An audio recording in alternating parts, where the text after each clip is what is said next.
जीवन भर बुरे कर्म करने के बावजूद दुर्योधन को स्वर्ग में जगह क्यों मिली? महाभारत का युद्ध समाप्त हो गया।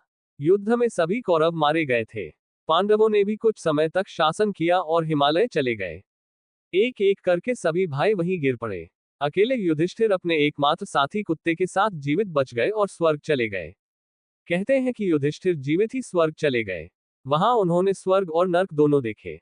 स्वर्ग में प्रवेश करते ही दुर्योधन प्रकट हो गया। उसका अपने भाइयों से भी सामना हुआ।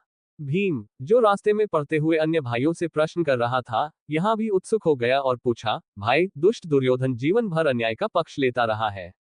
उन्होंने अपने पूरे जीवन में कोई भी धार्मिक कार्य नहीं किया जिसके कारण उन्हें स्वर्ग की प्राप्ति हुई। क्या ईश्वर के न्याय में भी गलती है? ईश्वरीय विधान के अनुसार प्रत्येक अच्छे कर्म का फल, चाहे वह छोटा ही क्यों न हो, स्वर्ग होता है। तमाम बुराइयों के बावजूद दुर्योधन में एक गुण था जिसके कारण उसे स्वर्ग में जगह मिली। वह क्या है? भीम ने पूछा। भीम की जिज्ञासा को शांत करते हुए धर्मराज युधिष्ठिर ने बताया कि दुर्योधन का अपने पूरे जीवन में लक्ष्य बिल्कुल स्पष्ट था। उस उद्देश्य की पूर्ति के लिए उन्होंने हर संभव कार्य किया। दुर्योधन को बचपन से ही सही संस्कार नहीं मिले, इसलिए वह सत्य का साथ नहीं दे सका।